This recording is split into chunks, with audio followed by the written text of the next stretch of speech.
Changer votre monde commence par changer vos pensées. Il y avait une fois deux frères jumeaux élevés dans le même foyer difficile. Leur père était alcoolique et très violent. L'un devint lui-même alcoolique et finit en prison. L'autre devint un entrepreneur prospère, aimé de sa communauté. Un journaliste leur posa la question: « Comment avez-vous fini ainsi ?» Ils répondirent tous deux: « Avec un père comme le mien, comment pouvais-je devenir une autre chose ?» L'un alcoolique, l'autre entrepreneur prospère. La même enfance, les mêmes parents, la même douleur, mais deux perspectives différentes. Deux manières de penser leur passé. Deux réalités mentales, deux destins. Ce qui compte, ce n'est pas ce qui vous arrive, c'est ce que vous en pensez. Mesdames et messieurs, chères auditrices et auditeurs, avez-vous déjà pris un instant pour vous demander pourquoi certaines personnes réussissent dans tout ce qu'elles entreprennent alors que d'autres échouent malgré leurs efforts? Pourquoi certains vivent dans la joie, la paix et l'abondance alors que d'autres vivent dans la frustration, la peur et le manque? L'homme est ce qu'il pense durant toute la journée.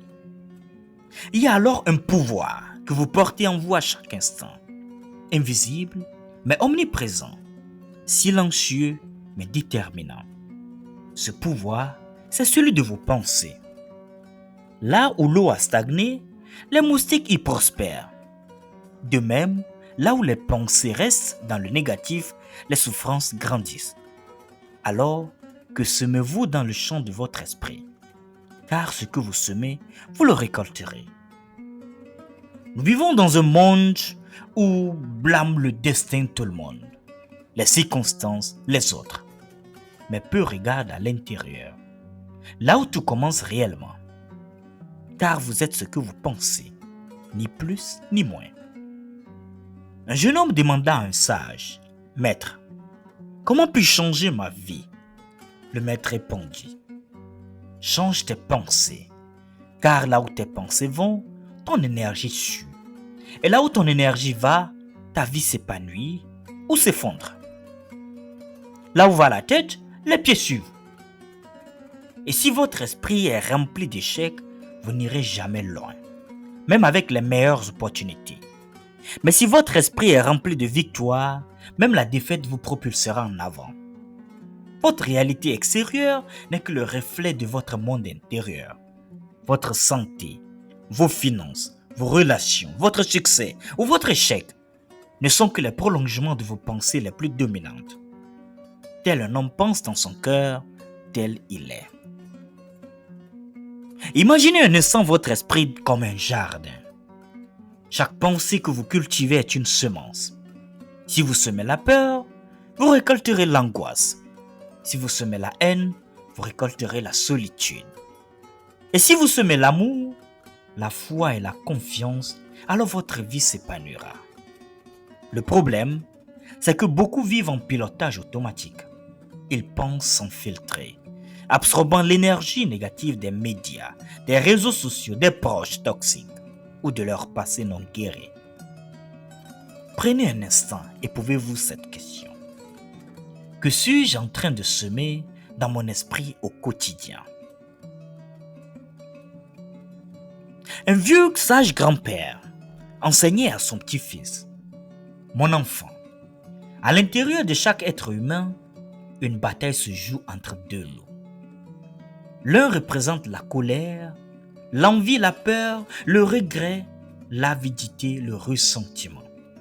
L'autre, il représente juste l'amour, la joie, la paix, la générosité, la vérité, l'espoir, la sérénité. » L'enfant lui demande: « Et lequel des deux loups gagne ?»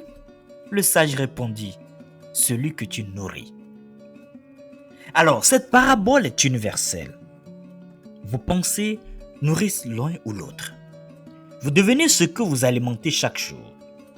Êtes-vous conscient du loup que vous nourrissez? Chaque pensée crée en nous une connexion. Répétez-la et elle devient une autoroute neuronale. C'est ainsi que se forment vos habitudes mentales. Une pensée devient un mot devient une action devient une habitude devient un caractère devient un destin. Vous êtes littéralement en train de sculpter votre destinée avec la matière invisible de votre pensée. Nous ne voyons pas le monde tel qu'il est, nous le voyons tel que nous sommes. Vos pensées forgent lentement votre perception du monde. Si vous vous voyez comme une victime, le monde entier vous semblera hostile. Et si vous vous voyez comme une âme puissante, tout deviendra possible, tout deviendra facile. Je ne suis pas assez bien, ce n'est pas pour moi, je suis trop vieux, trop jeune, pas assez intelligent. Ces pensées ne sont pas des vérités, ce sont des croyances limitantes que vous avez acceptées comme des faits. Elles sont des mensonges déguisés en rationalité.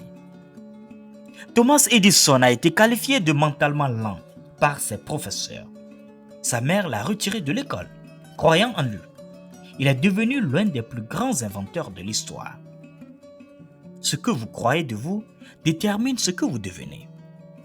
Plus loin, les études montrent que des patients à qui l'on donne un faux médicament, mais à qui l'on fait croire que c'est un traitement réel, voient leur état s'améliorer.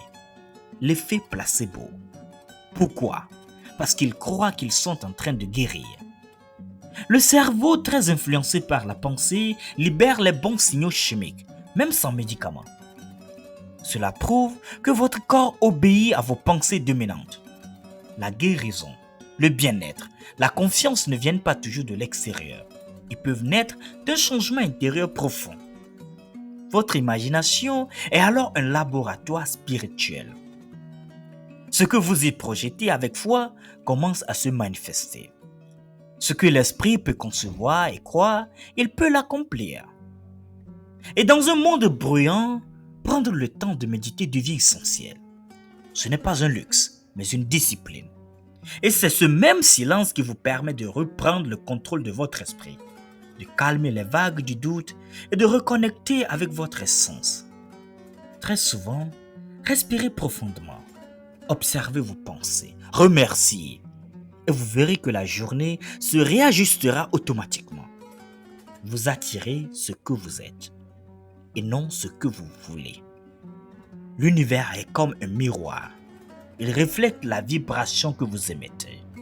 Et cette vibration vient de nos pensées. Si vous vibrez la peur, vous attirez le manque. Si vous vibrez l'amour, vous attirez les miracles.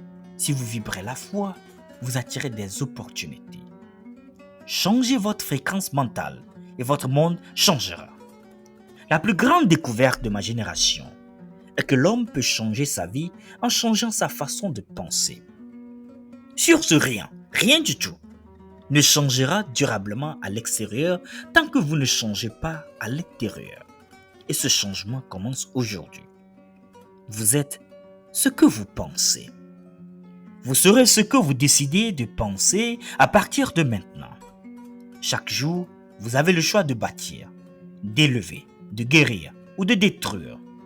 La pauvreté ou la richesse ne commence pas dans les poches, mais dans la tête. Mes amis, chers auditrices et auditeurs, vous n'êtes pas vos erreurs, ni vos limites d'hier. Vous êtes ce que vous décidez de penser maintenant. Vous êtes un créateur, et ce pouvoir, personne ne peut vous l'ôter. Il vous suffit de l'assumer. Alors, choisissez la grandeur, choisissez la paix, choisissez la foi. Que vos pensées soient claires, élevées et lumineuses, car elles deviennent votre monde. Chaque pensée est une brique. Et chaque jour, vous bâtissez votre vie avec ces briques invisibles. Bâtissez avec foi, avec amour, avec vision. Vous êtes ce que vous pensez. Merci de m'avoir écouté. Que vos pensées deviennent de ponts vers la grandeur que vous avez portée en vous. Au micro, Will Kalex sur les secrets de vie et à très bientôt.